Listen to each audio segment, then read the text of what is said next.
Welcome to Net Positive, the podcast where we help you to transform eco-anxiety into action through regeneration and resilience. This episode features Erica McBride, Regenerative Operations Manager at Architectural Nexus, a leader in sustainable building operations who brings humor, practicality, and deep expertise to the challenges of running truly regenerative spaces. And even those buildings have problems, and sometimes just downright crazy stuff can happen. So what does it really take to make a building regenerative? And what happens when things don't go as planned? Erica has helped people to connect with these living systems of their built environment, making sustainability practical, fun, and accessible. With over 8 years of hands-on experience, she has managed 2 high-performing certified living buildings, ensuring they operate as designed, developed engaging training programs to teach regeneration through interactive learning, and has found some really creative ways to inspire everyday climate action. Your key takeaways for today's episode are that small actions can create big impact. Sustainability doesn't have to be overwhelming. You don't need a degree to be a change maker. Real expertise comes from experience and passion. And even regenerative buildings have challenges. Embracing the unexpected leads to innovation. Welcome, Erica. Thanks for joining me. Thanks, Richard. I'm excited to be here, talk to you guys about what I do and get down to the nitty-gritty. Well, we've had plenty of conversations over a breakfast table and other times that we've been together, that there's been plenty of nitty and plenty of gritty in your line of work. And I'm really curious to talk about some of those regenerative buildings that you work in. Tell me more. Yeah, so like you mentioned, I am the Regenerative Operations Manager for 2 certified buildings. The buildings are also LEED certified buildings. One of our buildings is in Sacramento, California. It is a fully certified, has Living Building Challenge certification. So it is pretty self-sustaining. The other one we have is in Salt Lake City, Utah. And that building has had so many challenges. It is pedal certified under the Living Building Challenge certification. Okay. However, it cannot reach the energy pedal for a number of reasons, but the main one being just we have all electric heat pumps in that building, and I don't know if you've ever been to Salt Lake, but it is very cold. And so we had some engineering issues with those, and we're working through those, but we could talk about that for hours, which we won't do. But so that building has been trying to achieve Living Building Challenge certification for 4 years. So it has not been easy, but we're getting closer and closer every day. So those are the 2 buildings that I manage. Now, I do manage Salt Lake City remotely, which kind of poses some problems, but it also kind of gives that ownership to some of the people in the Salt Lake City building. They have to help, right? I'm not there to put my hands in filters or unclog a sink, so they have to be there to help. And so training and learning was one of the things that was pretty important for me to be able to help manage that building remotely. I'm in our Sacramento office every day, so when something breaks here, it's me that fixes it. And so that kind of poses some different challenges, but it's also been a really good educational tool for architects because they're able to see something that they've designed and how it has to be maintained, which then leads them to design things differently, thinking of the maintenance aspect in mind. And I think that that's been pretty important learning for them. And you're a hands-on operations manager, which we're going to talk about more in our episode. But to the point that you're mentioning here, I think there's 2, is for designers and architects who are creating these systems, they may not know who's operating them. It could be a facilities engineer, it could be a property manager, it could be a front desk person who is just trying to help out in an emergent situation. Tell us a little more about that remote operation aspect and the hands-on approach, even with training up remote staff members. Yes. It's kind of been one of those get your hands dirty situations. Whenever I'm out in Salt Lake, I'll try to find a new person who maybe hasn't helped with like our gray water system, for example. We have a pretty robust gray water system. That building specifically uses gray water for flushing toilets and watering. We have 5 living walls in that office, and all the gray water that's made from, the sinks and the showers and the dishwasher and all of that is turned into the toilet water. Part of that, though, is that anytime the gray water is dirty, it can cause issues with the toilet buttons getting stuck, and then the toilet's just flushing and flushing and flushing and flushing, and then we're losing all of our gray water. So it really does take someone who can just spring into action to go fix whatever the problem is. Architects are fairly busy people. They're, in client meetings and whatever. So I kind of need to have an army of people that I can just train and then message at a drop of a hat and say, hey, can you go, unstick this thing? Do have a counterpart in Salt Lake City. She can do some of the things, but really she can't do everything. That building is it's 30,000 square feet and they have 90 employees. So it's a little more, I guess, full and needs more attention. As far as the training side of that goes, a lot of it is just me hands-on saying, okay, here's how you fix this. And we do have operations manuals and things like that, which can help to a degree. But in an emergency, no one's sitting there flipping a manual to try to find the fix of something.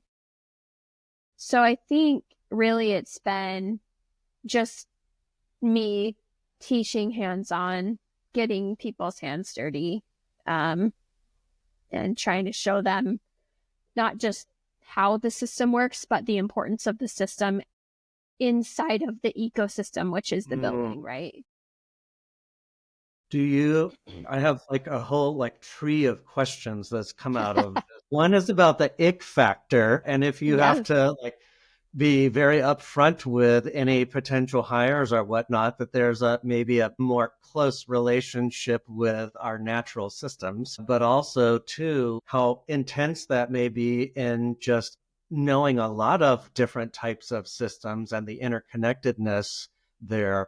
But then even thinking sort of systemically here is like orders of magnitude, and how you're approaching your building in a regenerative approach and not just operations as normal. And so it works differently. What are some of those differences that have been surprising, or that your coworkers, colleagues, and employees have found surprising in working in your buildings?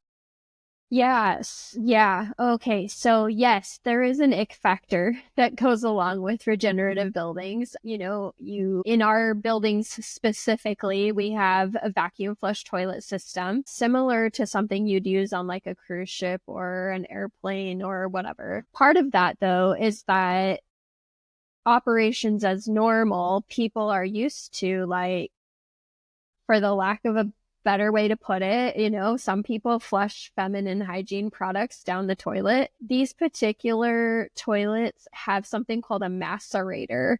And because they use air to move waste instead of water, which plays into the regenerative factor, because these toilets use such little water in the bowl. The water is literally just there for the cleanliness factor. Other than that, it doesn't need water. to go through this pump. And so it'll get sucked through the pump and then it will try to chop it up. I kind of call it the mini tree chipper. More than a blender. Yeah, the poop blender. But people will flush things down that shouldn't go down. And then the macerator jams up and someone has to open it and pull it And out. soon, because the system is getting backed up and people need to go to Yes. the potty or go home. Yes, exactly. And so it's got to happen like that. Conversations with people that I train on how to do these things is usually something similar to this can get gross. It can, but it's really important that it has the ability to function properly, because without it, yes, people do have to go home. Like, we can't just have a building where the toilets can't flush. Like, that's just not normal. And a lot of people would say things like, I've had people in the office say things like, well, why don't we just have normal toilets? And sure, we could have normal toilets, but even a normal low flow toilet does not use 1/10 of a gallon of water for flushing. They're And just, can still get clogged.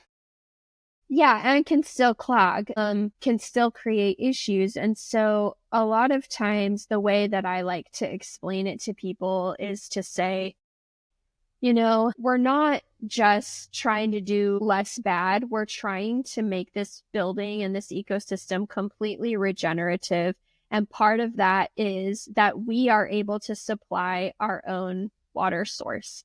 Now, if we were able by the state law to collect rainwater on our roof and run that as potable water, we would not be able to use regular toilets. We just wouldn't, because, you would eat through water like that with a regular toilet. And so what we intended to do with the vacuum flush toilet system specifically was to not just reduce our water footprint by 30%, but this particular system, in conjunction with the gray water system and how we use that water, reduced our potable water by 80% in that building. Yeah. So we only use about, I'd have to look at my number again for what we used last year, but originally, the only time we're using potable water is when we have showers going, we have dishes running, and all of that gets recycled into gray water. Whatever, goes down a drain is recycled. And so the footprint we use for water is significantly less. We used to use like 200,000 gallons of water to water grass at this office.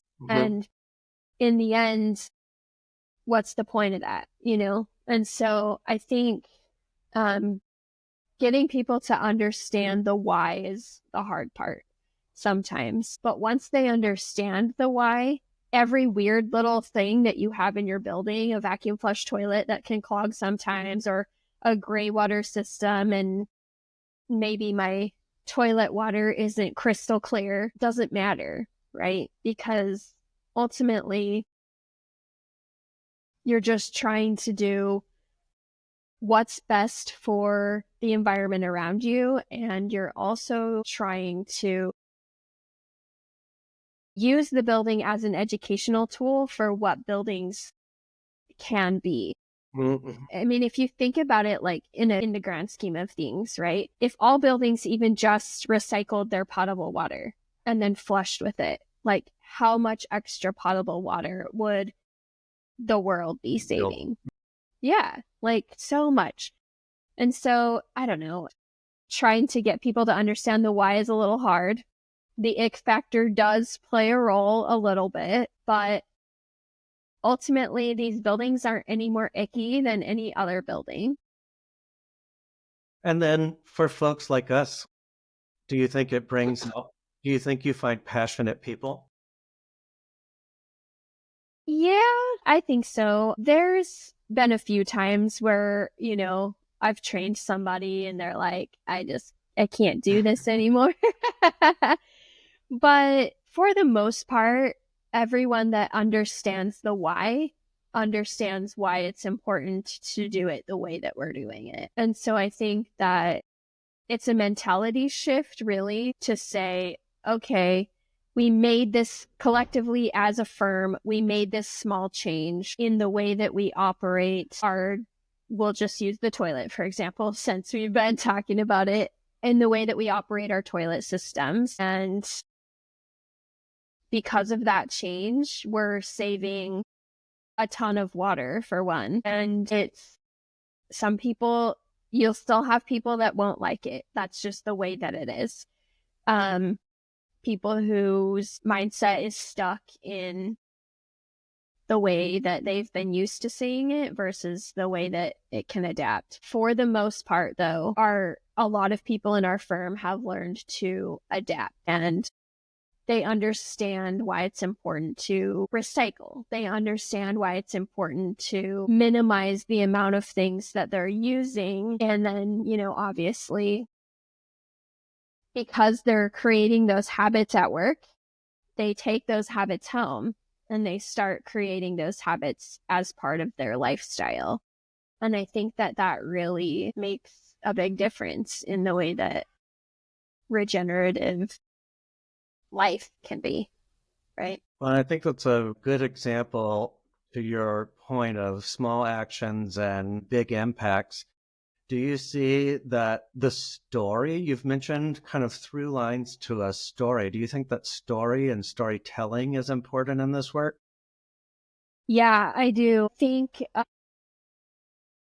if people don't understand why something is being done, then they are just not going to get it, right?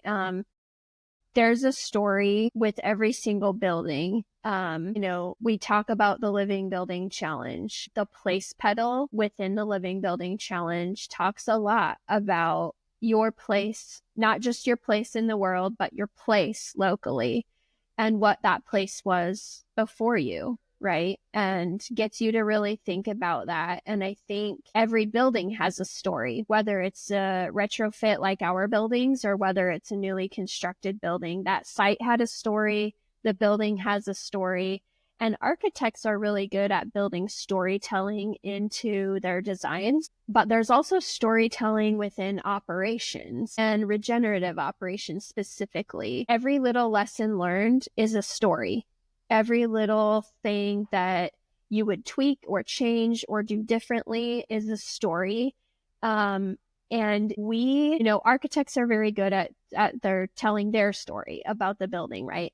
But if people that do operations specifically for buildings like these that are regenerative and are meant to, tell a story of this is how buildings can be, and this is how we change climate change by putting more and more buildings like this in operation. The more operations people that speak out about these types of buildings and how it can be done, it's 100% possible to do this. I've been doing this for 8 years, and we run these buildings just like the day they were in their performance period. Mm-hmm. And I think telling those kinds of stories gets people to really understand why the buildings are important. And sharing the story helps more and more teams learn from mistakes of other buildings, right? And so it's not a big secret. People need to know this information. Well, and stories can take two forms. They can be of success or they could be of epic failure. And you learn from both of those. And I'm sure that there are stories that your architects tell the new hires of, oh, we do it this way, but be careful because we've learned these things from applying these strategies. Yeah, absolutely. Well, this has been an interesting conversation so far, for sure. And I'm really curious to step into our next segment here to talk about you and your pathway here. How did you get into regenerative operations? Is this something you always knew you wanted to do, or was there a turning point along the way? No. Yeah. So growing up, I actually worked for my dad, and my dad owned a gas station. Okay. And so we we did things like popping open gas pumps and changing out the gas filters, and we had a backup generator, and Small that thing would business types of die things. all the time. Yeah. And so I learned operations. I call it tinkering, how to take things apart, put it back together that way. But I did not get a degree in operations. I did not get a degree in regenerative operations. I did not get any kind of degree that focuses on sustainability whatsoever. So I have a bachelor's degree in healthcare administration. I started this particular position with ArchNexus. My brother-in-law is an architect here, and I was moving from Arizona and I needed a job. And so he was like, hey, we're looking for someone to clean our new office. They had not moved into this building yet. And I said, okay, well, I mean, I'm good at cleaning, and, sure. I got hired to clean this building. I didn't know anything about this building when I took the job. Shut up with your headphones and a mop. So, Ready to go. yeah. And when we moved into this building, I was approached by our president at the time, and he said, this building is different. I just need you to know that. And then he said, A lot different. we don't actually know what your job description is going to be like. So we're going to have you also help us maintain some of this stuff here. And I walked into our mechanical room, and there's these huge blue bins for composting toilets. And I thought, oh my gosh, what did I just sign up for? What is this place? They're not small. No, they're big. They're so big, and we have 8 of them. And they handed me some manuals, and they said, "Kay, and a pitchfork, and a literal pitchfork, and like said, "Kay, here you go. Here's some stuff." And I thought, my gosh, what is this? So I read manuals, and they said, oh, and by the way, we have to do this performance period thing for this thing we're doing. We're all watching. And they said, don't mess it up. If you mess up, you're in big trouble. So I was like, shit. So that first year during performance period of trial and error plus don't mess it up, really, like, my anxiety was through the roof. But as things started to unfold and as things started to progress, I thought, I can do this. Like, and I became really passionate because I had to learn on my own. What a macerator was and how it gets clogged, right? So because I had to learn on my own for everything about everything, I call this building my baby, because it literally is. Like, every little piece I do. And so, when it was like, hey, figure out some creative ways to help us make as much energy as possible because we have to meet a goal, I would climb up on the roof in the rain, and I would squeegee solar panels in the rain so that I could use the free water to clean the panels. So it was really like a lot of out of the box stuff, but it really grew a passion for what this is and what facilities people and operations people can do differently to change just small things to make a big impact on not just operations, but the environment. It doesn't take a lot. And so a lot of times I'll talk to facilities people that work in other places, and they'll say, well, if my manager asked me to do one more thing, I think I'd, go crazy or whatever. Or we're not going to do lead because this is way too hard. It doesn't have to be. It's just small adjustments and a different way of thinking. Have you been able to share that knowledge with other projects or buildings or professionals in your industry? Yeah, I haven't had as many interactions as I would like I actually just recently talked to our firm about adding operations consulting as a service for Oh, that we interesting. would be. Yeah. But I have had conversations with other people that operate living buildings. And I've had people reach out to me to ask questions about similar systems that they have in their buildings, but it's not as many as I would like to have, because I do think there's a facilities people get a bad rap often about not wanting to change the way that they do things. Is it a broke, don't fix it kind of thing, or? Yeah, I think so. And I think it's just viewed also as like extra stuff when really it's not extra. It's just different than the way you're doing it now. And so I think when people hear things like green building certifications, like Living Building Challenge or LEED or WELL certification, they view it as it's going to be a lot of extra work for them. And Mm, really it's just not. Um and so that's a misconception that I really would like to change within the industry, specifically with facilities and maintenance groups. But yeah, I think, um, ArchNexus is now going to offer regenerative operations consulting, whether you have the systems in your building or not, whether you have a gray water system or not.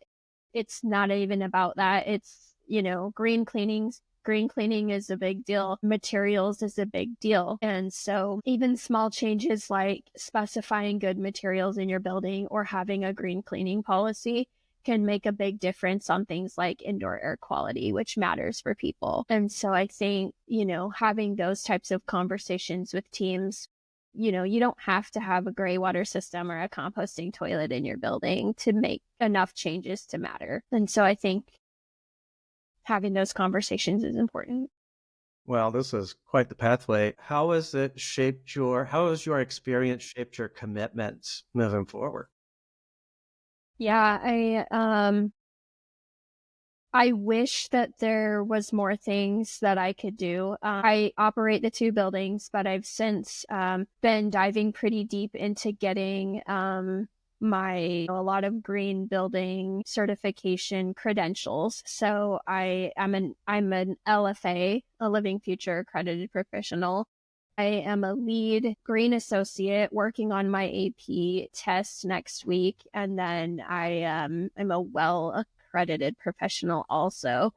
Um, and I think my path moving forward is hopefully tying the two together. So I want to be able to still operate buildings like this and consult with all types of projects on how they can operate buildings a little more efficiently, but also take into account, healthy operations and Mm-mm. healthy materials and things like that, but also help them understand like even small things matter, and you don't have to even be going after some kind of green building certification. You can, and here's how easy it can be based off of what you're willing to change, but ultimately small changes make a big difference. Well, let's transition here to a new segment, community garden. Have you ever used the rose, thorn, bud conversation framework before? No. Well, let me give you a little background here. A rose is something that's really blossoming or fragrant that's currently happening, something positive that's really happening. A thorn is a prickly challenge that you're having, draws blood to the fingertips, maybe something that we could help support you with, but a challenge that you're having. And then a bud is something hopeful for the future, given enough sunlight and warmth will really turn into something amazing. So I'd love to hear what's really fragrant in your world these days. Okay. Rose, fragrant. Yeah, I mean, and I think I've talked a lot about this already, but I think one thing that's would be a rose for me is just how people can change their habits. Hmm. People can learn how to make changes once they find their why. And I think people being willing to change habits that are more eco-conscious is a big one for me. It just makes me happy when I see it click for people, or someone comes up to me and says something like, um, you know, because of you, I learned how to do this, or because of you and what you taught me on this tour of your building, I did this at my house, or Mm-hmm. whatever it is. And so I think those are the things that really would be a rose for me.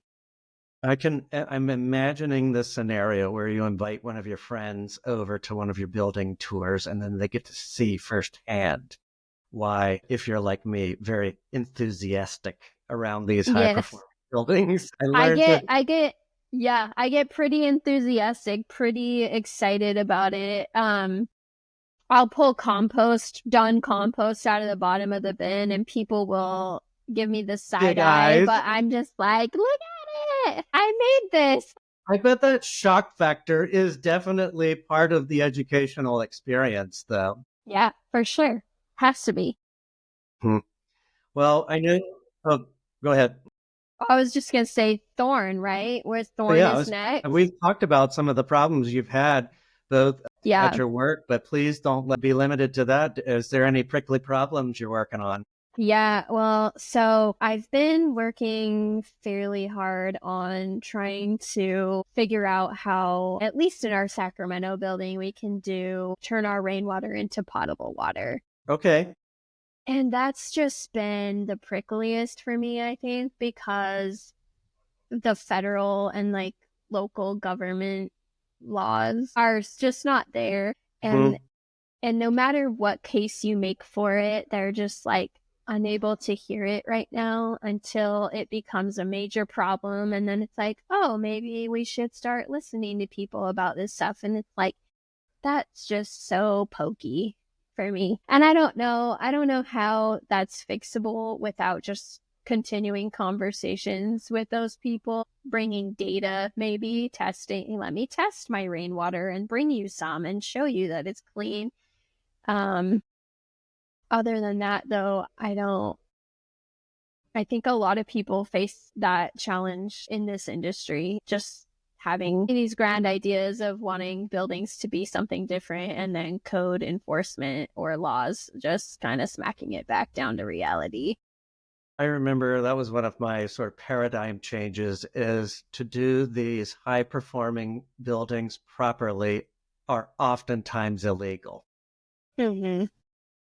Yeah. Just because when you start talking about treating drinking water or rainwater rather, to drinking standards, that gets a lot of people asking a lot of questions and takes a lot of extra work there too, in terms of being your own water district and having constant supervision, and then the technical information that's gained and lost by staff changes back to operations that you have there.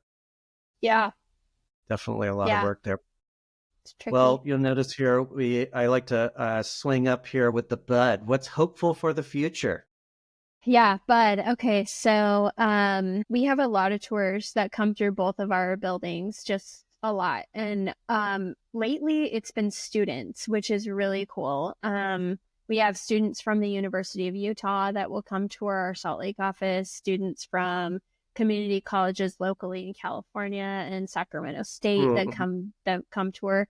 And they're all getting their degrees in this field, right? And so they see the things that are different. They do projects actually based on visiting our building. And so I think for me, just making it click for them where they're like, oh yeah, this is totally normal. And a lot of times I'll say things like, when giving tour, I'll say things like, and if architects don't change it, who's going to change it? Right. It's Okay. not going to be code. It's not going to be the government that comes in and says, oh, I mean, and I think certain code is getting there. Building code is getting up there to kind of match more, especially in California. It's a little ahead, and same goes for, Washington, where you're at. They kind of push the needle a little bit.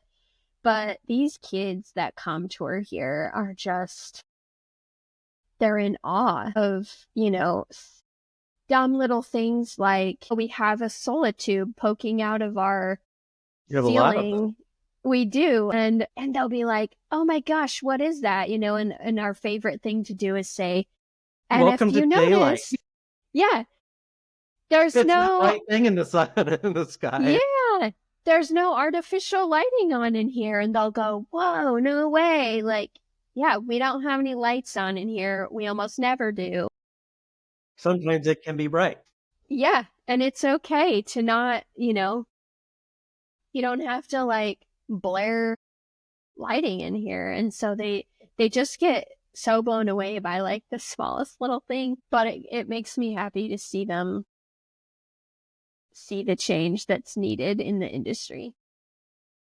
An associated question, do you find operational set points and that variance of human comfort plays a role in your operations? I was just thinking Yes. about brightness and temperature. Yeah. Um, we don't really, I think a lot more people complain about the temperature in our Sacramento office. Honestly, no one really is bothered by anything. Like this building is well enough daylit, but it's not overly daylit. The set points, I give people the flexibility to adjust thermostats up or down to 2 degrees plus or minus. In our Salt Lake office, thermal comfort has been a problem. We recently fixed the issues that were causing the thermal comfort problems. Now, in conjunction with that, we now have bigger upsized second stage heat in our heat pumps, which in turn will have us adding more PV to our building in the future, so we can meet that energy pedal, and that's gotten better. But yeah, it's definitely a thing. What we tried to do to kind of mitigate that was we give everyone a task light, everyone has a fan, and everyone is issued a jacket when they start with ArchNexus. So we try to get people to use the more personalized turn on your light if you need more lighting. Yeah, wear a sweater or turn on your fan, more personalized things versus just walking up to the light and turning it on for everybody. Same goes with our windows. We have operable doors and operable windows in our Sacramento office, operable doors in our Salt Lake office. And before anyone opens those, they have to turn off the thermostats, obviously, check the air quality, make sure it's good. But they still have to ask people, if I sit by an operable window and it's springtime and I have terrible allergies, I probably don't want my window opened, So it's definitely, it gets people more like talking to their neighbor. And the good thing about ArchNexus too is we all have the same desk set up. So if we want to pick up and move to a different desk, we can. Okay. Just So it's grab, you been, go, take your laptop to yeah. a cooler, darker cave-like, or you can be in the bright day. Mm-hmm. Yep. Makes sense. Well, to take us back to the gardening theme, Yeah. I want to know a little twist here. We've talked about the rose, thorn, and the bud, but to continue on, what little packets of sunflower seeds or wildflowers of tips, tricks, or techniques can you share, either operations or the built environment that you've learned along the way?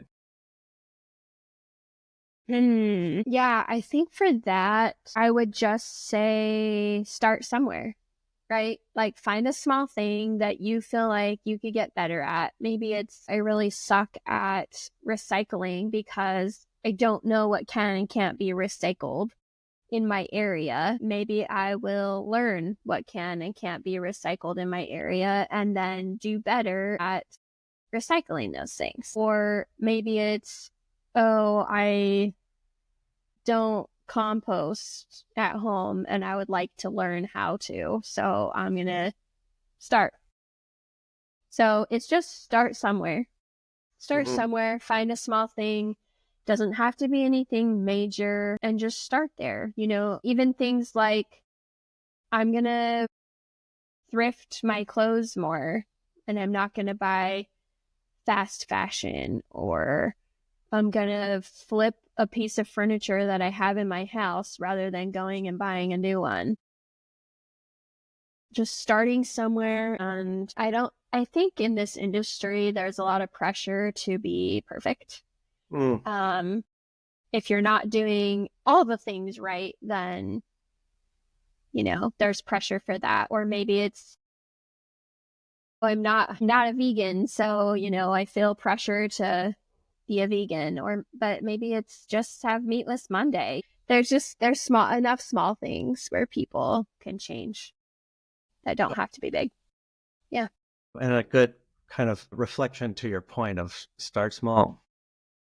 And then lastly, around this gardening theme, who have helped you to grow and been your mentors? And the other side of that conversation, who are you helping to grow? Yeah. Well, obviously I started in this industry knowing nothing, and I've had a lot of mentors along the way. I will say in the beginning, I think I learned the most from our former president that used to be, our president of ArchNexus. His name is Kenner Kingston. And I learned a lot from him. I have a really great mentor now, who is my brother-in-law, Peter McBride. He's an architect here, and he is our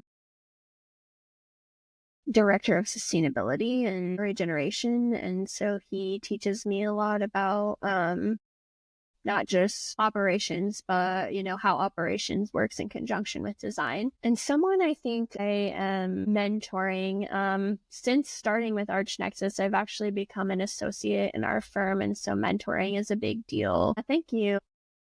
And I feel like I kind of try to mentor everyone in our firm because I have interactions with everyone. So mentoring people is important. Getting our firm to engage with the ecosystems of the building is important. We do, like I mentioned, we do a ton of student tours, and those end up turning into mentoring opportunities. And so it's just there all the time. That's amazing. Yeah. Well, let's take a grounding conversation, or take our conversation back to the ground here and talk about one of your favorite places in nature. I'd love you paint me a picture. It could be something like GPS coordinates or a pirate's map that you'll never tell, these secret places. But what's one of your inspiring places you recharge and rejuvenate? Yeah. Okay. So it's gonna sound weird. So I actually grew up in Utah, all over parts of Utah, mainly in southern Utah. So I grew up Pretty going great to state. places. Yeah, it is. So I grew up going to places like Zion National Park. We would ski all the time, and those are great places in nature. But what your question is asking is, where do I go to recharge? It is not a place in nature. It is outside. However, my favorite place to go recharge my batteries is Disneyland. Okay.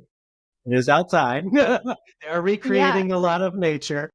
they're creating a lot of nature, but it's mainly but so that's my way to recharge my batteries a lot. However, it's expensive to go there, right? Like, I'm not going there every 3 months to recharge.